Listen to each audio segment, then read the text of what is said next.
Olá, olá, como estão? Espero que bem. Você já está atendendo um casal e aí a gente observou que eles estavam num movimento de julgamento um do outro. A gente super já falou de julgamento aqui, mas eu acho um tema super importante para sempre trazer, sempre relembrar e sempre ficarmos atentos, né? Deixa eu abaixar aqui um pouquinho, gente, que eu acho que para não incomodar vocês. Vamos lá. Aí eu fiz umas anotações aqui do que eu observei durante esse atendimento. A primeira coisa foi o julgamento em si, né? Por que a gente julga e por que a gente julga o nosso parceiro, a nossa parceira, a pessoa com quem a gente tá? Não seria o contrário, um super acolhimento, um super entendimento profundo do que é o outro? Esse é o ideal, né? Como a gente aqui tá na terapia do real,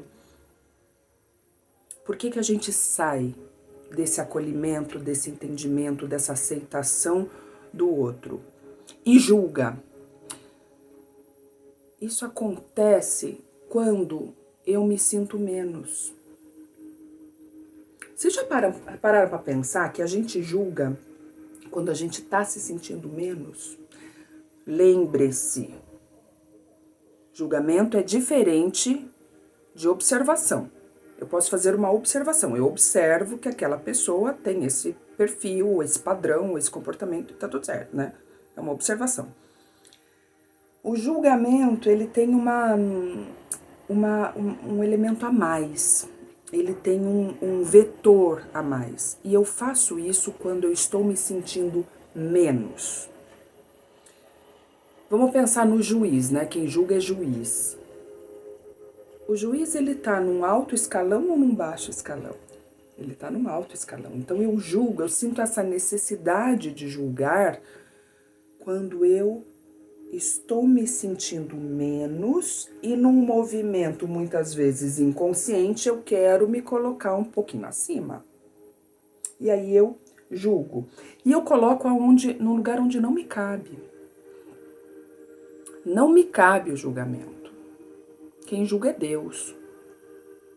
Eu posso observar. E dentro dessa observação, eu posso ir ou ficar, rir ou chorar. Eu observo que o outro é assim. Cabe a mim escolher. Eu dou conta? Eu banco isso nele? Nela, enfim. Agora, se eu entro no julgamento, eu quero subir de patamar meio que na marra, meio que na força. E aí a gente tem N situações complexas. Perdão. Uma outra coisa que eu observei aqui, deixa eu ticando. Uma outra coisa que eu observei aqui é um movimento da exclusão. Então, quando a gente julga, a gente exclui aquele comportamento, aquele padrão, aquele fato. A gente exclui. E tudo que a gente exclui volta com mais força ainda. Tá, mas tem coisa que eu não quero aceitar. Tem coisa que eu me recuso a aceitar na minha vida. Legal. Mas eu vejo que aquilo existe. Eu posso não querer no meu cotidiano, eu posso não querer entrar em ressonância com aquilo, mas aquilo existe. É diferente de exclusão. Exclusão é o rechaço. Exclusão eu falo isso não. Não sei se eu tô conseguindo me fazer clara na diferença. Quando eu excluo, é como se eu não aceitasse aquilo de forma alguma. E aí eu deixo de aceitar o real. Eu deixo de aceitar o que é. Eu deixo de aceitar a realidade. E esse distanciamento meu com a realidade só me provoca dor. Só me provoca dano. Então, qual que é o caminho? Qual seria um caminho? Aqui trazendo uma ideia, caso queiram, deliberar a respeito. Eu gosto muito de uma frase, uma fala. Eu deixo a realidade repousar no meu colo. Eu aceito que isso é real. Eu aceito que isso existe, mas isso não precisa, eu vejo isso, e por isso não precisa ficar governando a minha vida. Justamente porque eu vejo, porque eu tenho essa força, essa competência de enxergar, é que isso pode ocupar um outro lugar que não de proeminência na minha vida, na minha existência. Esse é o aspecto da exclusão que eu queria trazer.